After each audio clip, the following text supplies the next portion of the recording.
নিজে নিজে পা নামাতে নেই, মাথার উপরে গঙ্গার জল মাথায় নিতে হয়, তারপর গঙ্গার জল নিতে হয়। তাও পা নামা নেই, আস্তে করে বসে এবার নামতে হবে আস্তে আস্তে। গঙ্গার জল নামিয়ে যেই গুরুদেব গঙ্গার জলটা ঢেউ দিয়ে গঙ্গার জল ডুবতে গেছে, অমনি দেহটা এসে গুরুদেবের গায়ে ধাক্কা দিয়েছে।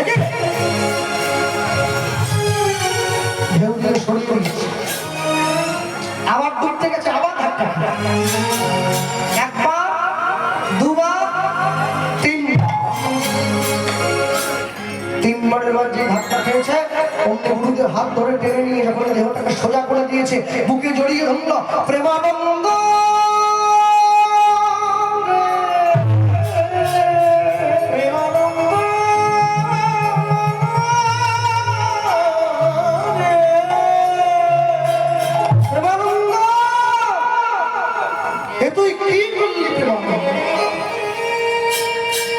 একটু বকেছি, একটু মেরেছি, একটু শাসন করেছি, শাসন করা তারই সাজে সোহাগ করে। যে ভালোবাসে শাসনের অধিকারটা তারই থাকে, যে ভালোবাসে না অধিকারটা থাকে না। প্রেমানন্দ গুরুদেব প্রেমানন্দের দেহটা জলে ভাসিয়ে কাঁদতে কাঁদতে ঘরে ফিরে এসেছে। গুরুদেবের চোখের জল যখন পড়েছে গোবিন্দ চরণে, আর ভগবান থাকতে পারল না।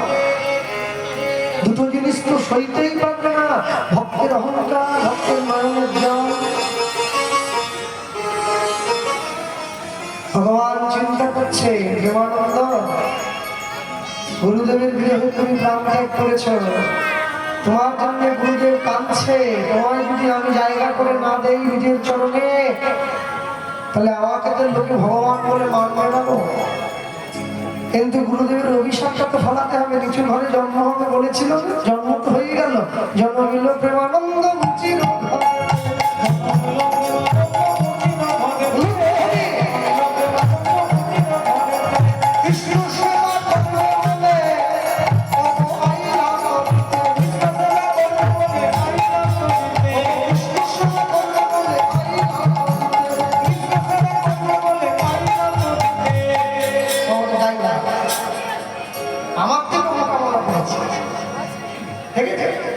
ওকে পুলিশ দেখলেই ছেলে হরিণের মুখ, মালা করলে তো লজ্জা করল, এত মোটা মালা হাতে কাটা কেন ছিল। হ্যাঁ, তোমার লজ্জা লাগে এত মোটা মালা করতে, এখনো যদি লজ্জা পায়, লজ্জা যাবে, লজ্জা যা পাওয়ার এখন হয়ে গেছে, লজ্জা ত্যাগ করতে। হ্যাঁ, পাবো না, হবে না।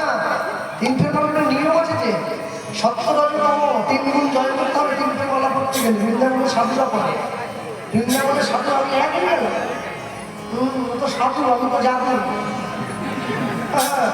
500 টাকা কমিটি কমিটি দেখি সাধুগিরি ছাড়িস করে লাফিয়ে বলে উঠে বলবি হাতে পাই করি। আজ থেকে 15 বছর আগে আমাদের গ্রামে ডক্টর শান্ত দাস কীর্তন করতে গিয়েছিল, 200 টাকা কম দিয়েছিলাম আমরা। আস্তে করে আমাদেরকে বলতেছি দাদা